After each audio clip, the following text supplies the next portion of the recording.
Hi everyone, welcome to Navneet IAS academy. So हम यहाँ पे जो क्लास 7 की एनसीईआरटी है ज्योग्राफी की, उसे कवर कर रहे हैं एंड इस बुक का नेम है आवर इन्वायरमेंट, राइट। तो इसके जो है टोटल 9 चैप्टर्स हैं। जैसे कि आप जानते ही हो कि 8 चैप्टर्स जो है वो हम ऑलरेडी कंप्लीट कर चुके हैं एंड 8 चैप्टर जो है उसमें हमने जो है अपने ह्यूमन इन्वायरमेंट इंट्रैक्शंस के बारे में कवर किया था, दी ट्रॉपिकल एंड दी सब ट्रॉपिकल रीजन। एंड अगर आपको उस चीज़ के बारे में समझना है तो आप जो है प्रीवियस वीडियो को देख सकते हो, राइट।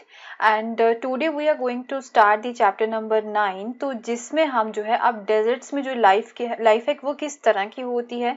तो इसमें भी हम जो है 2 एरियाज के बारे में कवर करेंगे। जो सहारा डेजर्ट है आपकी, जिसे जो है हॉट डेजर्ट बोला जाता है, उसके बारे में कवर करेंगे। And after that we will discuss about the Ladakh, जो कि एक कोल्ड डेजर्ट है, ओके, जो कि काफी ज्यादा हाइट पे है। डेट इज वाई ऑब्वियसली आपको पता ही होगा कि जब हाई एल्टीट्यूड होता है तो वहां पे जो टेम्परेचर है वो हमेशा ही लो होता है। तो हाउएवर वहां पे जो है डेजर्ट है, बट जो है अगर हम बोल सकते हैं वहां पर जो क्लाइमेट है वो ठंडा रहता है, तो वो कोल्ड डेजर्ट है, ओके। तो hot desert and cold desert जो है इनके बारे में जो है आज हम यहाँ पे कवर करेंगे। वहां पे जो लाइफ है वो किस तरह की है, तो ये सब चीजें जो है वो आज हम यहाँ पे देखेंगे, ओके। सो ये जो है मेरे टेलीग्राम चैनल का लिंक है एंड इस पे आपको जो है daily news articles to read जो है the Hindu and Indian Express के, उसकी भी इंफॉर्मेशन मिलेगी। एंड जो डेली जितने भी लेक्चर्स यहाँ पे होते हैं उसकी भी पीडीएफ यहाँ पे आपको फ्री ऑफ कॉस्ट मिलेगी। एंड इसका लिंक जो है वो नीचे मैं डिस्क्रिप्शन में भी दे चुकी हूँ, डायरेक्टली वहां पे जाके आप इसे फॉलो कर सकते हो। So let's start the chapter number 9, that is the life in the deserts. तो ये जो है 9 चैप्टर्स ही हैं इस बुक में, ये जो है लास्ट चैप्टर है। इसके बाद हमारी जो बुक है वो कंप्लीट हो जाएगी क्लास 7 की। सो डेजर्ट जो है वो एक्चुअली एरिया कौन सा होता है उसके जो है फीचर क्या होते हैं। सो डेजर्ट जो है एक एरिड रीजन होता है, जिसे हम सूखा बोल सकते हैं, राइट। एक एरिड रीजन होता है जहाँ तो वहां पे जो है टेम्परेचर एक्सट्रीम होता है, या तो एक्सट्रीमली हाई होता है या फिर एक्सट्रीमली वो लो होता है। तो उस एरिया को हम जो है डेजर्ट एरिया बोल देते हैं। वहां पे जस्ट रेत ही रेत होती है एंड वहां पे वेजिटेशन जो है वो ना के बराबर होती है। थोड़ी बहुत तो होगी वहां पे, बट हम बोल सकते हैं कि वो ना के बराबर होती है। Just has a scarce vegetation, बहुत ही कम होती है। छोटे छोटे जहाँ तो जो पौधे होंगे वो कांटे वाले होंगे, जैसे कैक्टस होते हैं, राइट। तो या तो फिर छोटे मोटे श्रब्स यहाँ पे होंगे, तो वेजिटेशन वहां पे नहीं होती है। तो जिस एरिया में जो टेम्परेचर है वो एक्सट्रीम होता है, एक्सट्रीम जहाँ तो वो हाई हो सकता है या फिर एक्सट्रीम लो हो सकता है, तो वहां पे जो है डेजर्ट, उस एरिया को हम जो है डेजर्ट बोल देते हैं। सो एक एरिड रीजन होता है, ये सूखा रीजन होता है, राइट। तो इसके बारे में आई थिंक आपको पता भी होगा।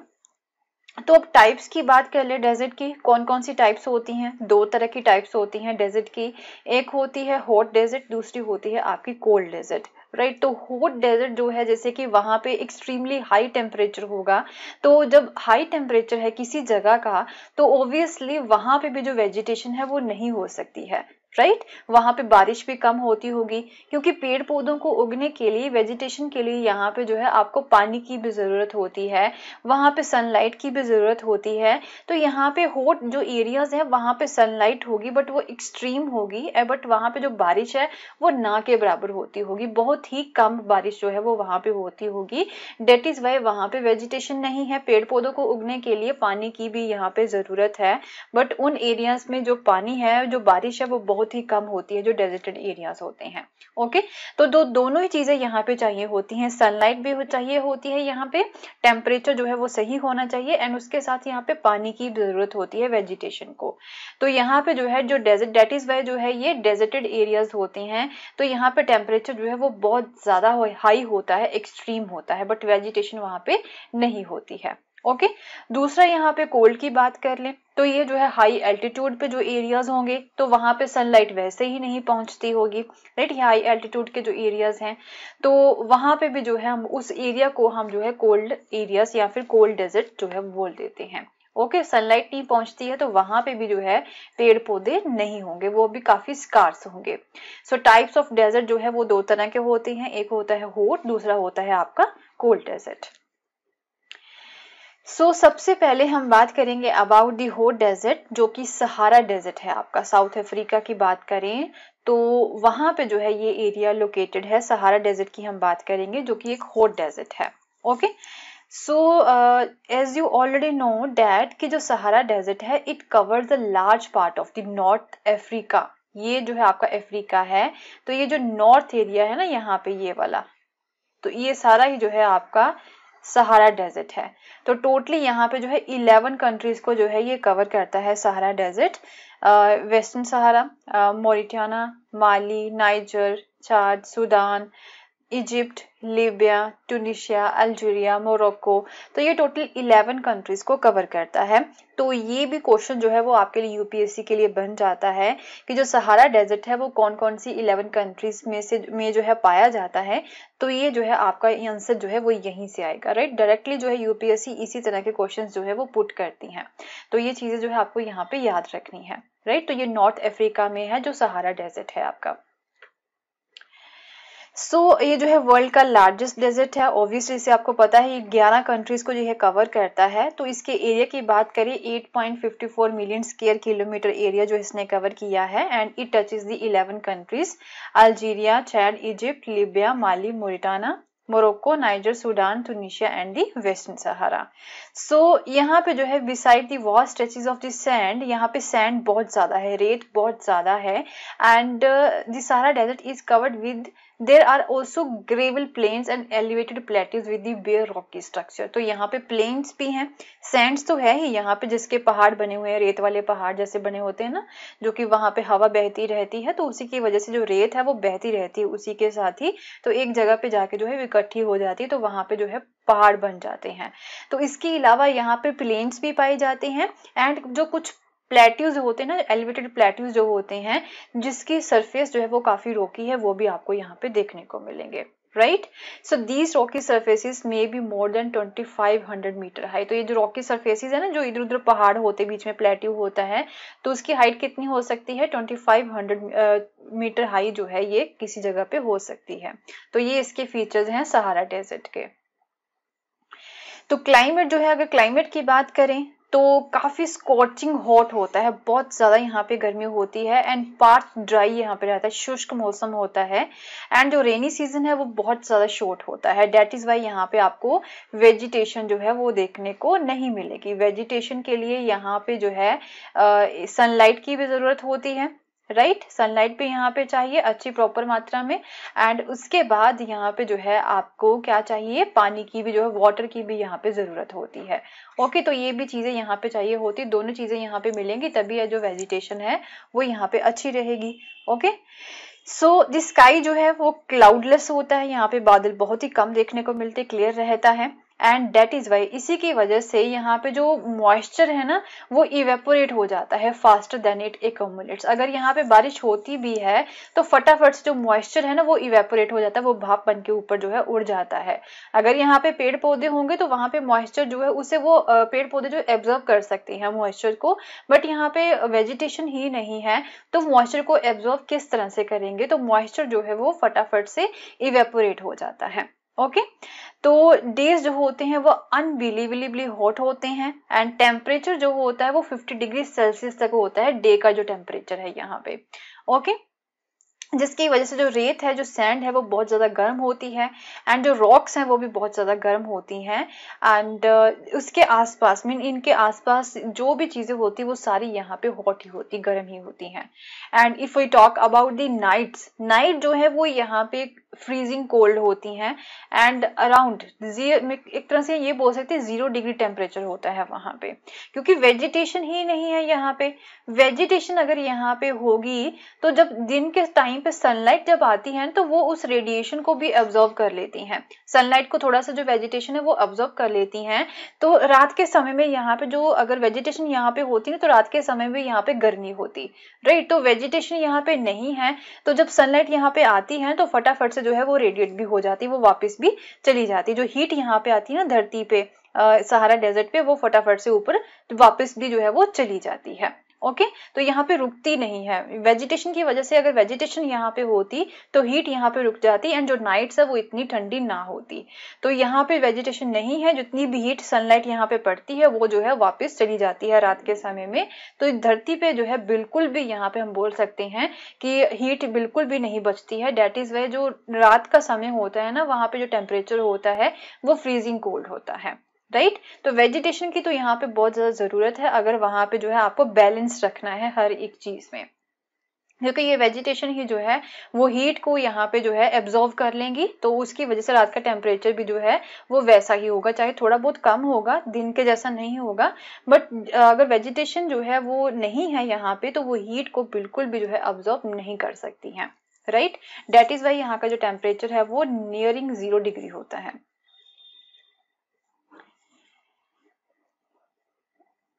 सो नेक्स्ट हम बात कर लेते हैं about the flora and fauna. तो फ्लोरा एंड फोना वही वेजिटेशन एंड उसके बाद में आपके जो एनिमल्स वगैरह हो गए, बर्ड्स वगैरह किस तरह के हैं।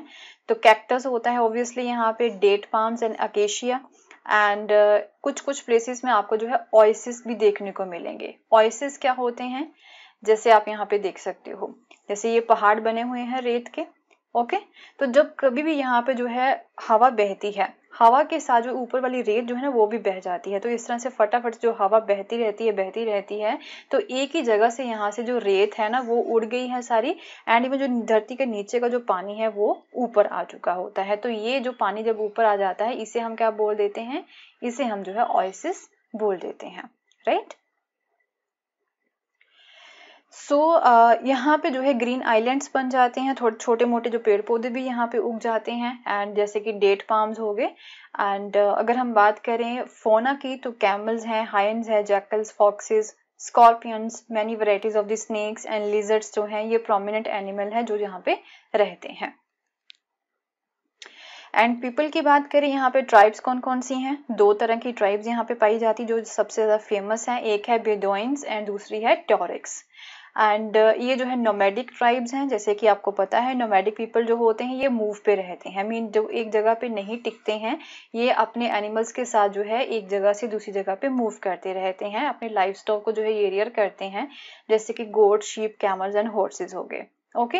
तो ये जो एनिमल्स हैं ये मिल्क प्रोवाइड करवाते हैं एंड इनके जो खाल होती हैं ना वो यहाँ पे लेदर की जो बेल्ट्स होती हैं वो बनाने के लिए यूज की जाती हैं, स्लीपर्स बनाने के लिए, वाटर बॉटल्स बनाने के लिए एंड इवन जो हेयर्स हैं इनके वो भी यहाँ पे यूज किए जाते हैं मैट्स बनाने के लिए, कारपेट्स, क्लोथ्स एंड ब्लैंकेट्स बनाने के लिए, ओके। सो यहाँ पे जो ओएसिस हैं सहारा में एंड जो नील वैली है ना, यहाँ पे जो नील नदी है वो यहाँ पे सबसे लंबी नदी है पूरे वर्ल्ड की and Nile valley in the Egypt support the settle population. तो ये यहाँ पे जो है काफी सपोर्ट करते हैं, यहाँ पे जो लोग हैं ओएसिस के आसपास या फिर नील नदी के आसपास जो है वो रह सकते हैं, क्योंकि वाटर यहाँ पे अवेलेबल है। तो डेट इज वाई वहाँ पे वो थोड़ा बहुत जो है प्लांट्स को ग्रो कर सकते हैं, जैसे कि पाम्स हो गए तो पाम्स की वो खेती वहाँ पे कर सकते हैं। सो क्रॉप्स जैसे कि राइस, व्हीट, बार्ले, बीन्स जो है वो भी यहाँ पे ग्रो की जा सकती हैं ओएसिस के पास या फिर नील वैली जो नील नदी है उसके आसपास का जो एरिया है। एंड इजिप्टियन कॉटन हो गई जो कि फेमस है world wide, is grown in the Egypt. तो वो जो है इजिप्ट में ग्रो की जाती है जो कि पूरे वर्ल्ड वाइड में फेमस है। तो ये चीजें जो है आपको यहाँ पे याद रखनी है, UPSC can ask this type of questions, right. And आप जो है थोड़ा सा यहाँ पे जो लाइफ स्टाइल है, पहले तो बहुत ज्यादा जस्ट यहाँ पे रेत थी तो लाइफ जो है वो अच्छी नहीं थी, जो लोग थे वो ज्यादा नोमैडिक ही थे, कुछ और कारोबार वो बिल्कुल भी नहीं कर सकते थे। बट अब जो है थोड़ी सी लाइफ यहाँ पे चेंज हो रही है क्योंकि ऑयल जो है वो यहाँ पे डिस्कवर किया जा चुका है एंड एक ऐसा प्रोडक्ट है जिसकी बहुत ज्यादा डिमांड है throughout the world and in Algeria, Libya and Egypt is constantly transforming the Sahara desert. तो अल्जीरिया, लीबिया एंड इजिप्ट जो है ये कुछ ऐसे एरियाज हैं यहाँ पे इन्हें जो है ऑयल मिला है जो कि यहाँ की लाइफ को टोटली चेंज कर रहे हैं, क्योंकि यहाँ पे फैक्ट्रीज बन चुकी हैं एंड जिसकी वजह से अब जो व्यापारी भी यहाँ पे आ रहे हैं, राइट। वहाँ पे बड़ी बड़ी यूनिट्स जो हैं वो सेटअप की जा रही हैं, लोगों को जॉब्स यहाँ पे मिल रही हैं, ऑफिसेज यहाँ पे बन रहे हैं। तो यहाँ की जो लाइफ है वो टोटली जो है वो चेंज हो रही है। कुछ और भी मिनरल्स यहाँ पे मिले हैं एंड जैसे कि iron, phosphorus, manganese and uranium. तो ये भी कुछ मिनरल्स हैं जो कि यहाँ पे मिले हैं, ओके। सो नेक्स्ट एरिया जो है वो हम बात करेंगे अबाउट द कोल्ड डेजर्ट की, लद्दाख एरिया, राइट, जो कि आपको पता ही है कि काफ़ी ज़्यादा हाइट पे लोकेटेड है, हाई एल्टीट्यूड पे लोकेटेड है। तो जो एरिया यहाँ पे हाई एल्टीट्यूड पे लोकेटेड होता है तो वहाँ पे ऑब्वियसली जो टेम्परेचर है वो बहुत ज़्यादा लो होता है। सो लद्दाख जो है it is a cold desert lying in the great Himalayas में लोकेटेड है। एंड इसकी ईस्टर्न साइड पे आपको जो है जम्मू एंड कश्मीर देखने को मिलेगा। ये आपका लद्दाख हो गया एंड इसका जो ईस्टर्न साइड है यहाँ पे आपको जो है जम्मू देखने को मिल रहा है। ये इसका ईस्ट साइड हो गया, ये इसका नॉर्थ साइड हो गया। Okay, and the Karakoram range जो है it is in the north and जो जस्कर रेंज है it is in the south in close to it. तो जस्कर रेंज जो है इसके साउथ में है, जो काराकोरम रेंज है वो यहाँ पे आपको जो है नॉर्थ में देखने को मिलेगी। एंड कई सारी जो रिवर्स हैं वो यहाँ से फ्लो होती हैं एंड इसमें से जो सबसे फेमस है वो है इंदस रिवर। सबसे ज़्यादा फेमस जो है वो इंदस रिवर है, वो यहीं से फ्लो होती है। एंड इन रिवर्स की वजह से यहाँ पे काफ़ी डीप वैलीज भी बन जाती हैं, गोर्जेस बन जाते हैं एंड कई सारी ग्लेशियर्स भी जो है वो आपको यहाँ पे देखने को मिलेंगे, क्योंकि बर्फ़ यहाँ पे पड़ती है, टेम्परेचर बहुत ज़्यादा लो होता है तो यहाँ पे बर्फ़ पड़ती है जिसकी वजह से आपको ग्लेशियर्स भी यहाँ पे देखने को मिलेंगे। तो फॉर एग्जाम्पल दी गांगरी ग्लेशियर हो गया। ओके, तो ये इसका नॉर्थ साइड बनाई हुई है, तो यहाँ पे आपको जो है काराकोरम रेंज देखने को मिलेगी एंड इसके साउथ साइड पे आपको जो है जास्कर रेंज जो है वो आपको देखने को मिलेगी। ओके, ये इसका यहाँ पे, राइट। सो नेक्स्ट हम बात करते हैं अबाउट द क्लाइमेट जैसे कि आपको पता है दैट इसका जो एल्टीट्यूड है वो बहुत ज़्यादा है, 3000 मीटर से लेके 8000 मीटर तक जो है ये फैला हुआ है। मीन इतना इसका एल्टीट्यूड है, हाइट इतनी ज़्यादा है इसकी। तो इसका जो क्लाइमेट है वो एक्सट्रीमली कोल्ड रहता है एंड ड्राई रहता है। सो जो एयर है यहाँ पे बहुत ज़्यादा थिन है, बहुत ज़्यादा पतली है, जिसकी वजह से जो है अगर आप इस एरिया में जाओगे तो आपको जो है सन की हीट बहुत ज़्यादा फील होगी। ओके, जब कभी भी हम जो है नीचे वाले एरियाज में होते हैं तो वहाँ पे जो एयर है, राइट, उसकी वजह से हमें जो है सन की हीट ज़्यादा फील नहीं होती है, क्योंकि वहाँ पे जो एयर होती है ना उसमें कई सारे एयर पार्टिकल्स होते हैं, तो डायरेक्टली जो सन की लाइट्स है वो हम तक नहीं पहुँचती है। अगर हम यहाँ पे पहुँचे हाई एल्टीट्यूड की बात करें तो वहाँ पे ग्रेविटी भी कम होगी एंड ग्रेविटी की वजह से इसके जितने भी पार्टिकल्स जो होते हैं ना वो नीचे रह जाते हैं एंड वहाँ पे ऊपर वाले जो हाइट होती है ना वहाँ पे इसकी जो एयर में बिल्कुल भी पार्टिकल्स नहीं होते, वो बहुत ज़्यादा पतली होती है, तो वहाँ पे जो है आपको हीट बहुत ज़्यादा फील होती है। जो नीचे रह जाते हैं इसके पार्टिकल्स ग्रेविटेशन फोर्स की वजह से, धरती के ग्रेविटेशन फोर्स की वजह से इसकी जो है पार्टिकल्स जो है वो नीचे ही रह जाते हैं, राइट। ऊपर जो अल्टीट्यूड होता है वहाँ पे आपको बिल्कुल भी पार्टिकल्स देखने को नहीं मिलेंगे। ओके, तो जिसकी वजह से जो एयर में जितने भी पार्टिकल्स वो खत्म होते हैं हाई एल्टीट्यूड पे जाके एंड यहाँ पे जो एयर होती है वो बहुत ज़्यादा थिन होती है। Okay, and the heat of the sun can be felt intensely here. And जो डे टेम्परेचर होता है समर का, these are just above the 0 degree and जो नाइट टेम्परेचर होता है these are well below the 30 degree Celsius, -30 degree Celsius. And freezing cold होती है winters में व्हेन द टेम्परेचर में remain below 40 degree Celsius for most of the time. Okay, सर्दियों में जो है -40 डिग्री तक ये रहता है रात के समय में। सो ये जो है रेन शेडो हिमालयस में है, तो यहाँ पे जो है काफ़ी कम रेनफॉल होती है एंड जिसकी वजह से ऑब्वियसली जब किसी भी एरिया में रेनफॉल बहुत ज़्यादा कम होती है, वहाँ का जो एरिया है वो शुष्क है, वहाँ पे जो है ठंड भी रहती है, सनलाइट भी बहुत कम आती है, तो ऑब्वियसली वहाँ पे वेजिटेशन नहीं है। यही रीज़न है कि यहाँ पे भी वेजिटेशन नहीं है, तो ये भी जो है डेजर्टेड एरिया ही है। So the area experiencing freezing winds and burning hot sunlight, तो जो है काफ़ी ज़्यादा हवा यहाँ पे चलती है तो बर्निंग सनलाइट यहाँ पे आती है। सो फ्लोरा एंड फौना की बात करें तो वेजिटेशन जो है वो बहुत ज़्यादा स्पार्स है, यहाँ पे बहुत ही कम है and there are scanty patches of the grasses. छोटे मोटे जो ग्रासेस जो है वो तो आपको यहाँ पे देखने को मिलेंगे, छोटे मोटे जो श्रब्स होते हैं ना, छोटे छोटे पौधे जो होते हैं वो आपको यहाँ पे देखने को मिलेंगे, सो डेट की जो एनिमल्स है वो यहाँ पे चढ़ सके, ग्रेज कर सके। तो पॉपुलर के जो पेड़ होते हैं वो आपको यहाँ पे देखने को मिलेंगे एंड ड्यूरिंग द समर जो फ्रूट ट्रीज हैं जैसे कि एप्पल्स, एप्रिकॉट्स एंड वॉलनट्स जो है ये ब्लूम होते हैं, वो आपको यहाँ पे देखने को मिलेंगे। एंड अगर बर्ड्स की बात करें, robin, redstarts, Tibetan snow, cock, raven, hoopoe, ये जो है कॉमन है। एंड इनमें से कुछ जो है माइग्रेटरी बर्ड्स हैं, मीन सीजन टू सीजन जो है वो मूव करते रहते हैं, सीजन में ही यहाँ पे आते हैं। जो एनिमल्स हैं यहाँ पे इसमें आ जाती हैं wild goats, wild sheep, yak and special kind of dogs हो गए। And the animals are rare to provide for the milk, meat and the hides. तो ये जो एनिमल्स हैं यहाँ पे इसीलिए पाले जाते हैं, रेयर किए जाते हैं, सो डैट कि वो मिल्क, मीट एंड हाइड्स जो है वो प्रोवाइड करवा सके। एंड यॉक का जो मिल्क है ये जो एक तरह से यूज किया जाता है टू मेक द चीज एंड बटर। एंड जो शीप के हेयर्स हैं एंड जो गॉट के हेयर हैं वो वूलन को बनाने के लिए यूज किए जाते हैं। नाउ लोगों के बारे में बात करें तो मोस्टली यहाँ पे मुस्लिम्स या फिर बुद्धिस्ट लोग ही हैं। एंड काफ़ी सारी बुद्धिस्ट मोनेस्ट्रीज भी आपको यहाँ पे देखने को मिलेंगी। एंड जो गोम्पास बने होते हैं ना ऊपर, ट्रेडिशनल गोम्पास जो है वो आपको यहाँ पे देखने को मिलेंगे।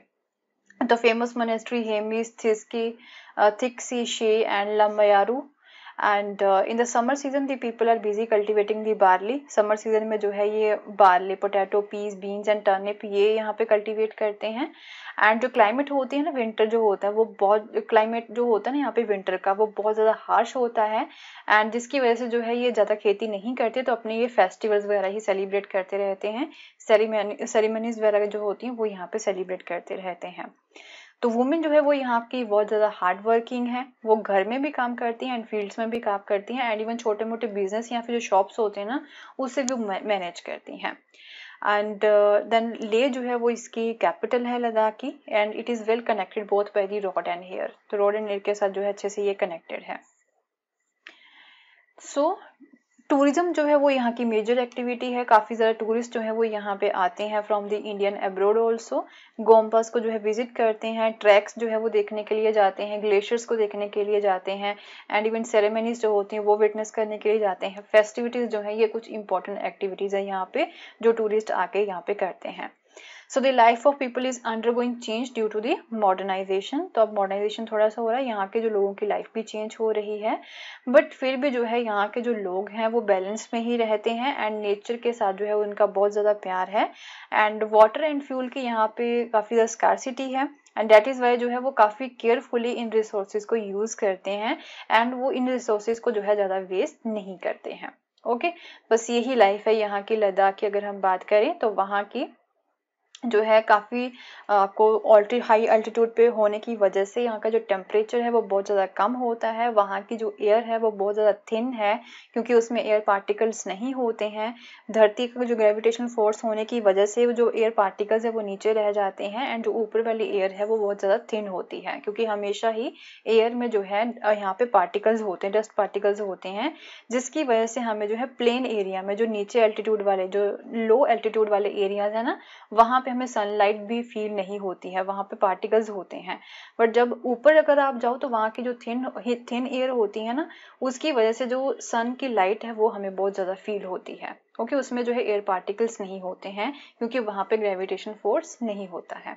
ओके, सो